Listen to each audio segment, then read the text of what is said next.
there, welcome to my channel. My name is Julie, and in today's video, we are cooking another state recipe.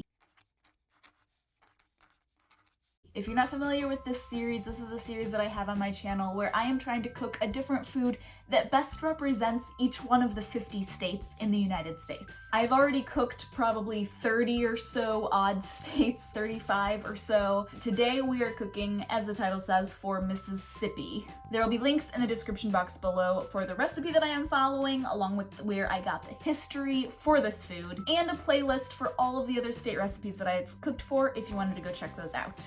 Here is us cooking for Mississippi, and we are making a po' boy. For Mississippi, we are making a po' boy sandwich, which is short for poor boy sandwich, and it is essentially a roast beef sandwich. And from what I've gathered, and the voiceover history lesson will confirm or deny, that it's basically called the poor boy sandwich, po' boy, because the ingredients are cheap to make and you can make a lot of it. So, I am going to attempt tackling roast beef from scratch. Now, I'm not talking scratch like I bought a cow and raised it, like not that far, but like I bought an eye of round cut of meat from the store and I'm going to turn that into roast beef. That's what I mean by scratch. Now, we aren't eating supper for several hours, but to make this, it takes several hours of preparation, and I don't think Dan would be mad if the food got done a little sooner than normal. So I'm gonna get started now. What I need to do first, get a large stock pot. Does anybody else have favorite kitchen utensils and tools? Like, I have technically three stock pots I can use, but I always reach for this one first because it is my favorite. Why? I couldn't really tell you. It just is. Does anybody else do that? Do you have multiples of the same thing, but they're like different brands or something of it, just like slightly different sizes or whatever, and you just have one that is your go-to? Because this is mine in stock pot form. So I have to put the eye of round in here and fill this with water to about an inch above that. So after you fill it full of water, you have to take this guy out. Set it back down right there. You can't see any of this. Sorry about that, but it's not that exciting. Now what I have to do is just let that come to a boil. I'm going to return the roast to the water, bring it back to a boil, and then lower it to a simmer and let it simmer for like an hour and a half. And then I can continue on with the next step. All right, the roast is done boiling. I have gotten it out of the water already and it is cooling in the fridge, covered, so that will hopefully be in a good place when we are ready to start slicing it. But what we are working on now is the gravy. So I have on the stove behind Dan right here, beautiful, a saucepan with 4 cups of the broth from when we boiled and simmered the eye round, and that is coming back up to a boil. And what we need to do is work on actually making the roux and seasoning for the gravy. So the recipe calls to use kitchen bouquet, which is a type of like sauce that basically makes a roux for you.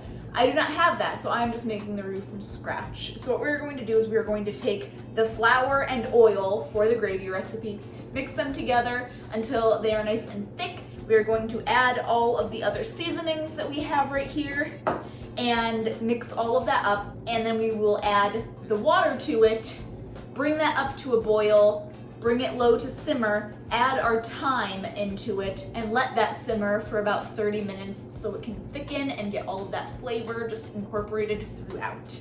And after that is done, then it will be time to start slicing the meat.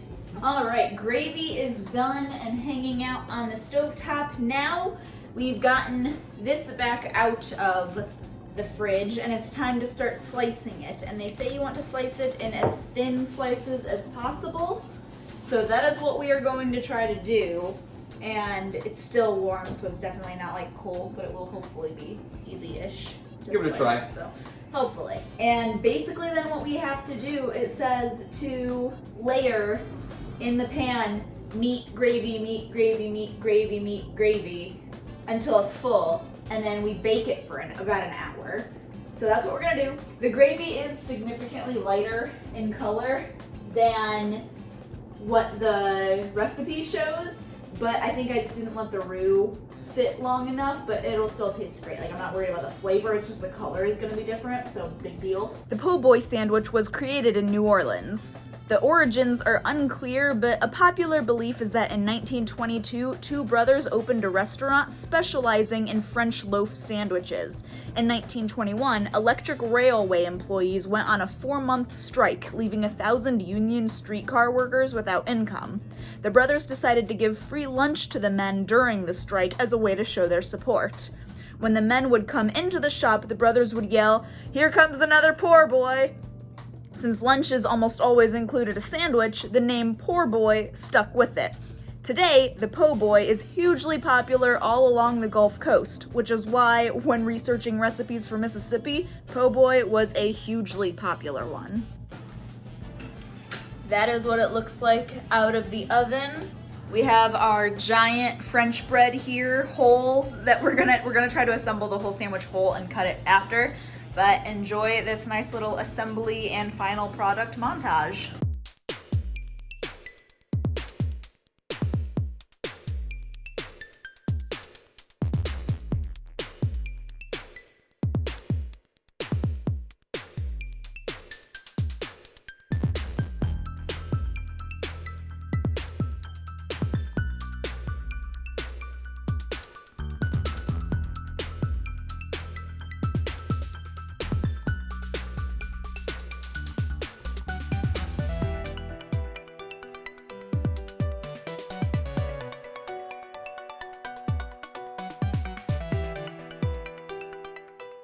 The recipe that I followed said that the most authentic is to have a glass bottle of Barks root beer and a certain brand of potato chips.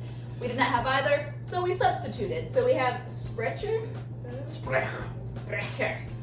Fire brewed root beer. Fire brewed root beer and like tortilla chips stuff. Right.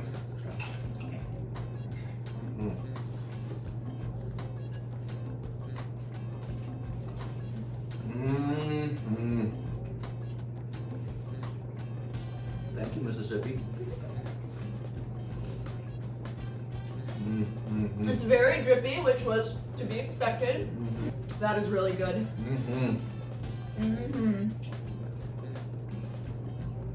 Cheers.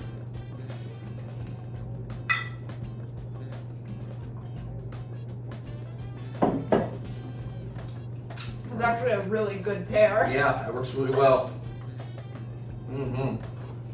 Oh, that is really good. No. You win, Mississippi.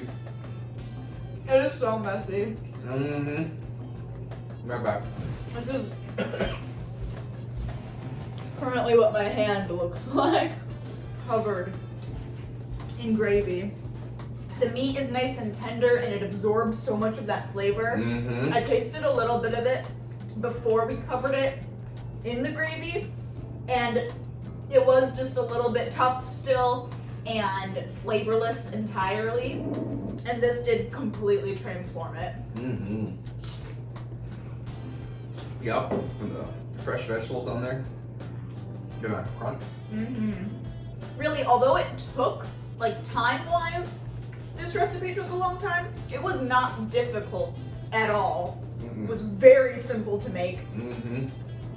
Highly recommend. High five, Mississippi. That's right. That was delicious. Yep.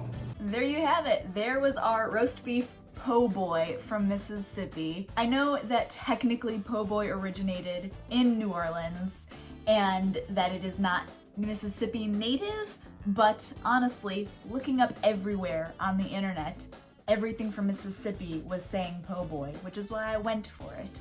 So let me know if you are from Mississippi or if you grew up there or if you still live there and you are familiar with this sandwich, if I did this justice and cooked it well, or if there was another food that really represents Mississippi well and I should have cooked that instead. Again, there are links in the description box below to the recipe that I followed and the website that I got the history from, along with a playlist of all of the other state recipes that I have cooked so far And there's also a list of the states that I have not cooked for yet. So if you live in one of those states and you know a food that really well represents that state, please comment down below and let me know what it is so I can look into cooking for that state, that food. If you enjoyed this video, please give it a thumbs up and subscribe to my channel so you don't miss any new videos that I post, including more state recipes. But I hope you guys have a great day, and I will see you in the next video. Bye!